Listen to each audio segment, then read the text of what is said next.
जब भगवान श्री कृष्ण का विवाह हो गया रुक्मिणी के साथ, आनंद बरसा।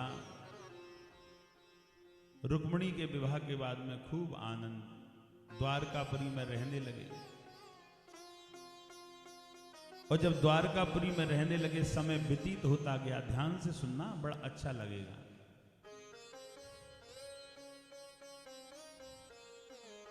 समय व्यतीत होता गया। एक बार सत्राजित मणि को पहन करके भगवान के सामने पहुंच गए। आज की कथा बहुत ध्यान से सुननी है, सुनने का ही विषय है आज। यह विषय कथा को सुनने का है ना।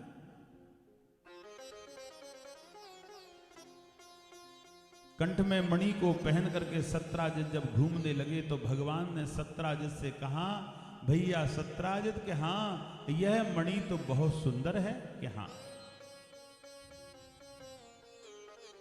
कि इस मणि को मुझे दे दो। कहने लगे कि आप इस मणि से क्या करेंगे? कि गरीबों में वितरण इसका धन करूंगा, क्योंकि मणि जहां रहती थी वहां 7 भार सोना उगलती रहती थी। और जिस देश में मणि रहती थी उस देश में सर्प का खाने का डर नहीं रहता था। सत्राजित ने मणि की भगवान से मना कर दिया और कहा, यह मणि तुम्हारे योग्य नहीं है। भगवान से मणि की मना कर दिया। और भगवान से मणि की मना करके जब चल दिए तो सत्राजित के भाई का नाम है प्रसेन। प्रसेन कहने लगे, भैया आपके पास में जो मणि है वो बहुत अच्छी है, यह मणि मुझे दे दो। भगवान से मना कर दिया सत्राजित ने मणि की, और आज अपने भाई प्रसेन को मणि को दे दिया। प्रसेन मणि को पहन करके आज बियाबान जंगल में घूमने लगे। जब प्रसेन मणि को पहन करके और बियाबान जंगल में घूमने लगे,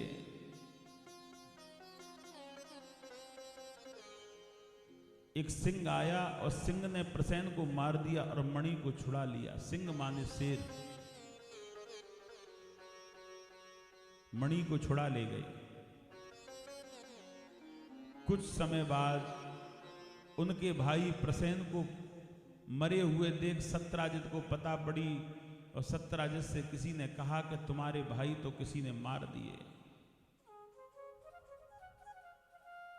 सत्राजित कहने लगे, मुझे पता है मेरे भाई को किसने मारा है। कि किसने? मुझसे कुछ दिन पहले और बोल रहा था कृष्ण के इस मणि को दे दे। जब मैंने कृष्ण से मणि की मना कर दिया तो मेरे भाई को उसने मार डाला। भगवान के ऊपर झूठा आरोप लगा दिया। कभी किसी के ऊपर झूठा आरोप नहीं लगाना चाहिए। झूठा आरोप महापाप होता है। हम लोग क्या कहते हैं, उसने ऐसे बोला और बोला नहीं है, वह आरोप लग गया। उसका दंड अवश्य भोगेंगे आप लोग। आज उसी समय भगवान कहने लगे, मुझे मणि का आरोप लग रहा है, मुझे चलना पड़ेगा। और भगवान मणि का आरोप समाप्त करने के लिए जहां प्रसेन की लाश पड़ी थी वहां पहुंच गए और देखा कि प्रसेन की लाश के पास में एक सिंह मतलब शेर के पैरों के निशान हैं। भगवान समझ गए कि किसी ने इसको मार डाला, और वो भी सिंह है।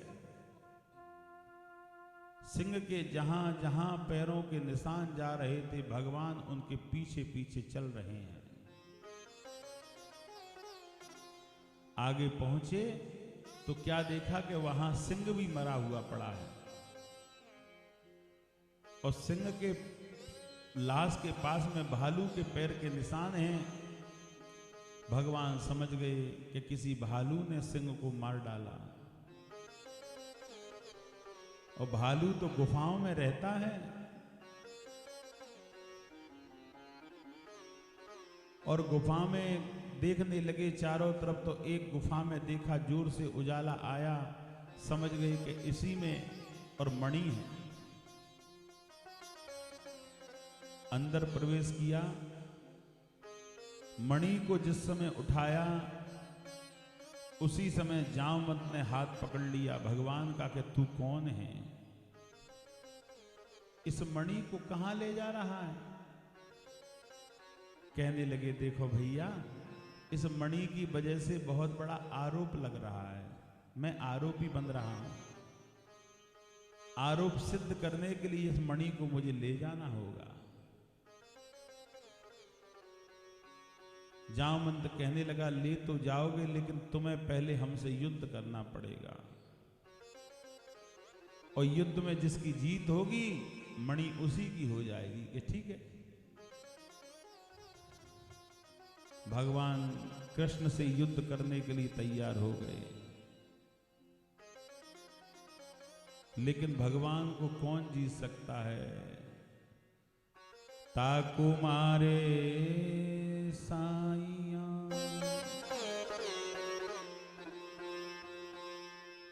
यह मारने वाला कोई नहीं है। जब भगवान श्री कृष्ण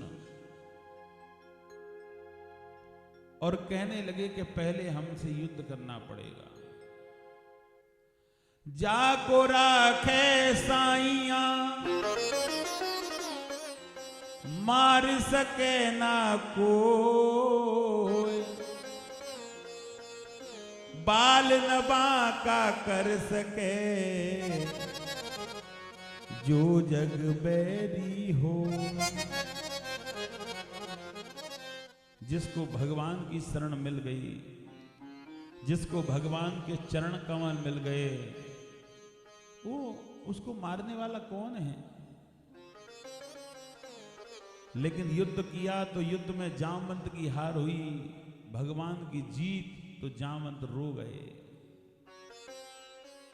और रोते रोते कहने लगे कि मुझे हराने वाला इस संसार में कोई नहीं है,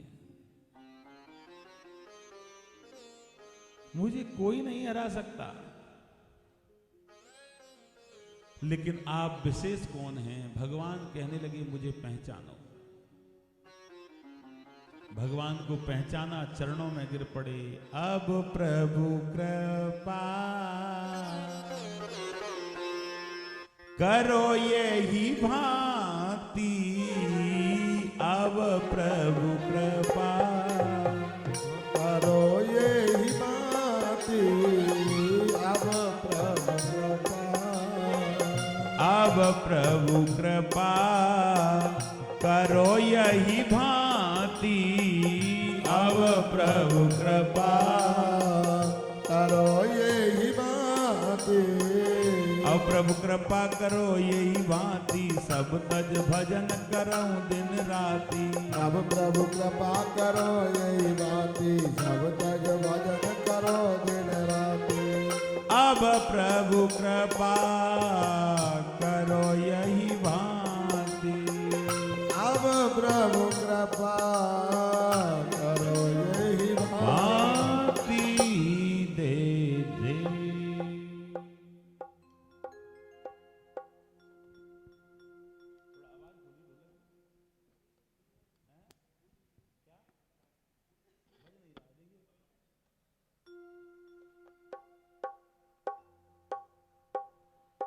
आज इसी प्रकार से कृपा कीजिए।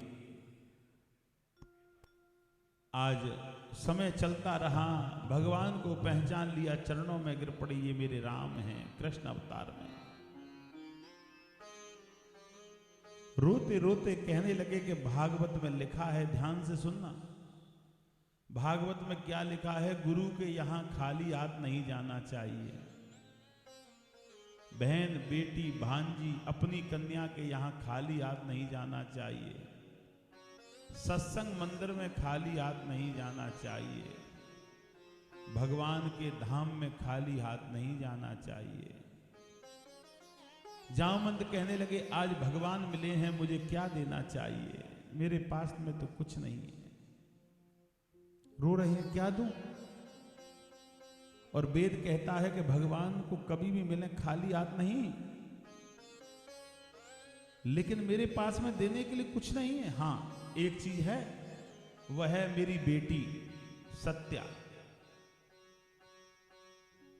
वह है मेरी बेटी। मैं बेटी का विवाह करूंगा जामवती का। जामवती को लेकर के आए और कहने लगे कि मैं कृष्ण तुम्हें कुछ देना चाहता हूं कि दीजिए। जामवती का हाथ पकड़ा दिया कृष्ण के हाथ में कि इसे अपनी पत्नी स्वीकार कर लो। भगवान ने उसी जंगल में पत्नी बनाई जामवती को, और मणि को लेकर के भगवान द्वारकापुरी के लिए चल दिए। बोली वृंदावन बिहारी लाल।